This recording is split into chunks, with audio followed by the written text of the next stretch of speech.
In the region of Halton, you'll find a small town by the name of Acton. With a current population of just over 9,000 people, you'd assume there's not much to it, but trust me, there's a lot you don't know, and that's exactly what we're here for.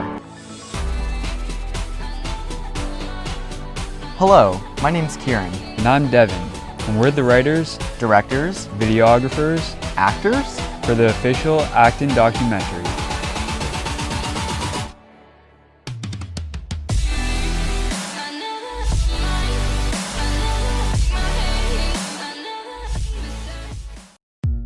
Hey, as you know, I'm Kieran, the director of this documentary, and I lived in Acton for a majority of my life. Hey, yeah, I'm Devin, and you already know that. I've actually lived in Acton my whole entire life, and from first glance, it might not look like much, especially compared to some big cities, but after living here my whole life, I'd have to disagree. And I actually have moved quite a couple times, so I know pretty much the whole area. And from an insider's perspective, there's a lot to do.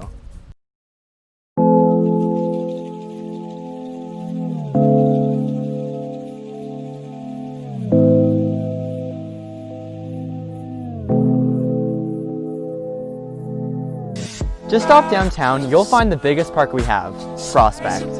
It's got a huge playground, a swing set, fanshawe, splash pad, indoor soccer area, tennis court, and a dog park. It's honestly a great place to hang out with friends, and you can catch me here every day in the summer. Not only that, but the park is surrounded by our town-famous Fairy Lake, perfect for fishing, canoeing, kayaking, or just casually sitting near the water.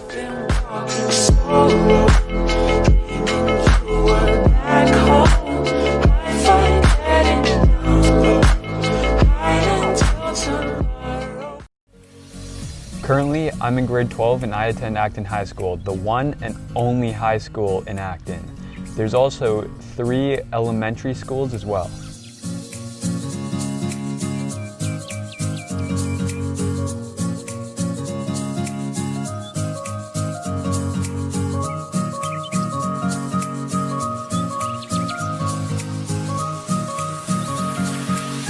I know basically all the teachers. We're really close with everyone, and it basically guarantees that I know about half the people in all the classes that I'm in.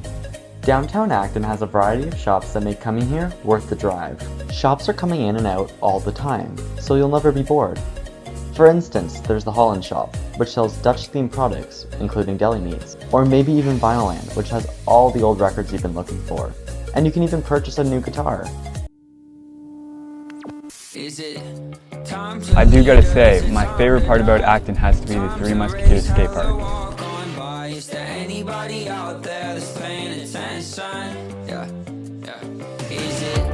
The skate park is actually a pretty decent size, and it's got tons of room for kids of all ages. Personally, I like to come here after a long day of school for a couple of hours. I met some really good friends here, and it's a great way to relieve stress by shredding the gnar.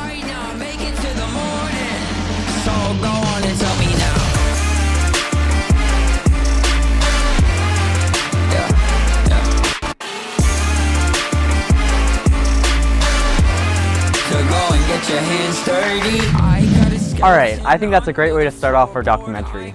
Of course, that's not all Acton has to offer, but that's just a couple of our favorites. I can second that. Alright, now that we've done a little bit of an introduction, let's get into what made Acton what it is today. Acton didn't always go by Acton. Back in the 1800s, it was known as Adamsville. They only changed it when a post office was built and they decided that they needed something a little more professional. But who are they, you may ask? 3 brothers, Rufus Adams, Zenas Adams, and Ezra Adams, who had lived up in New York State, had moved trying to find a new farmland back in 1829. And after searching long and hard, they officially purchased the entire section of Acton by 1842. Starting up the community, Ezra Adams had built a flour mill and a grist that was finished construction by 1835. In present days, you'll find our huge flour mill that's still in operation. Back in the days, there was nearly no improvement done to the facility till 1983 when Brian Kolowitz had purchased the mill. He states that the old rat-infested wooden mill was on the verge of closure by the health department. So after his newfound ownership, he replaced the building materials with cement and steel to make it look a little bit more modern. Right across from the mill, you can find Fairy Lake. Disconnecting from the huge Black Creek that runs to southern Ontario, they created a dam that would let all the water flow onto this huge space of wetland, creating a pond. Back then, it was used to help operate the mill. In 1826, Rufus Adams' wife, Maria, had opened up the first Acton school, but you'll find that it's home of the Knox Church in present days. In 1856, the Grand Truck Service had finally opened up a railway line that has passed through Acton.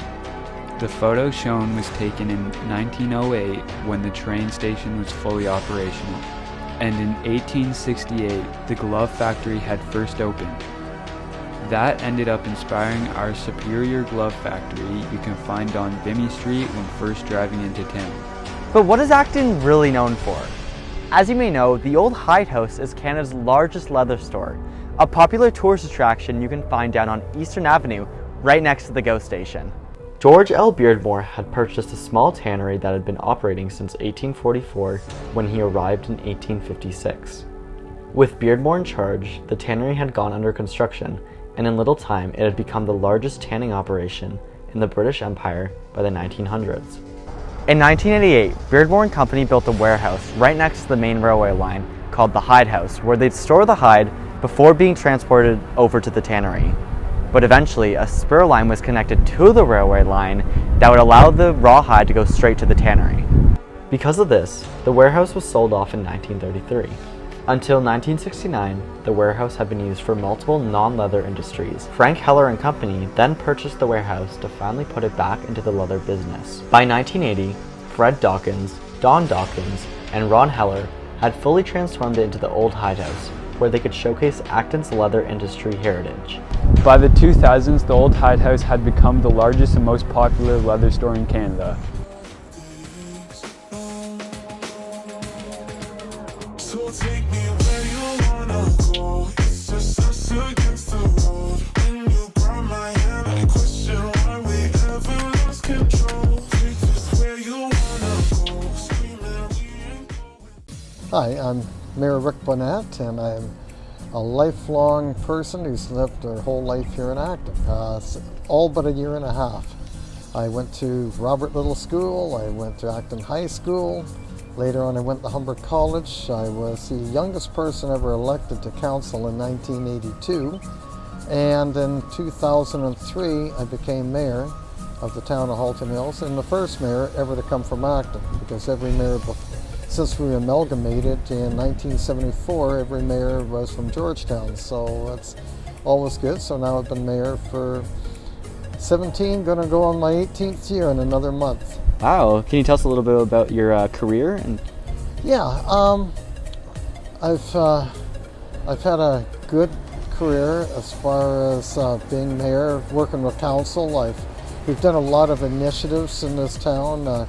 Our green initiatives have won awards across Canada. In 2009, I was on the front page of the Toronto Star as the mayor who stood on guard for Canada, because at the time the Americans were brought in Buy American on all municipal, federal and state projects such as roads, sewers, water, bridges, and they had to be 100% American. And I disagreed with that because we have such an integrated economy. I had a resolution that said Halton Hills will not buy off of any country that will discriminate against Canada. And that went nationwide. I was interviewed by the Washington Post, made the New York Times, Halton Hills did.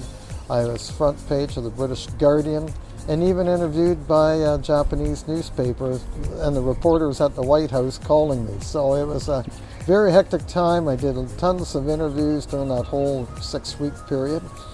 We stopped the highway. We've seen enough movies growing up, though. We got to stop a highway. Well, the provincial government was going to build 2 highways south of Georgetown, which would have led to a lot more development than we'd want, because the farmland would be gone, and everybody would say, well, let's develop it then. And so I proved to the province, spent $100,000, hired consultants and proved to the province that the 401 could be widened from 8 to 12 lanes, and that's the construction we saw today.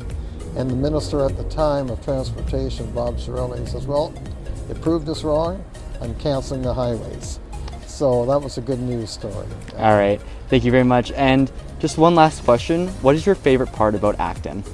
My favorite part of Acton, well, there's lots of favorite parts, but the history, and I have to say the Acton Fall Fair, and I'm going to miss the, I miss the Acton Fall Fair. That's like old home week, and that's where you see, it's like a high school reunion for me. Yeah. Every year, and so I miss that.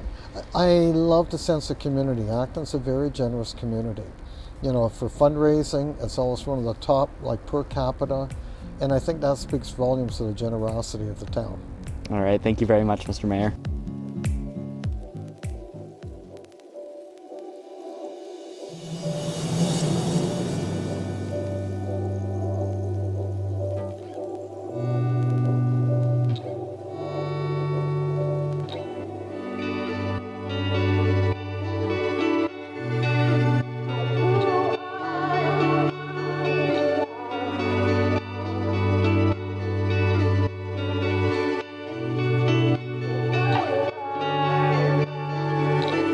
During the summer times, downtown Acton tends to host a local farmers market every Thursday. Here you'll find multiple local businesses selling fresh vegetables, meats, and more. So how long have you been coming to the farmers market for? So I've been coming to the farmers market every week on a weekly basis this year.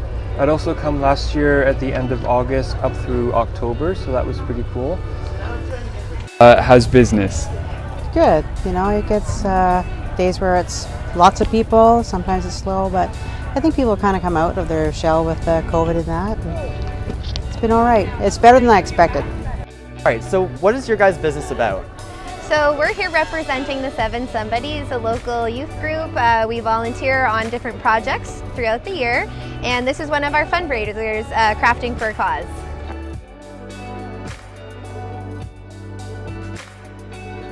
And what's your favorite part about the farmers market? Probably just a chance to see people. First of all, you know, quarantine life has not been too kind to us extroverts, and then of course just seeing what other people have to offer. All right, thank you very much.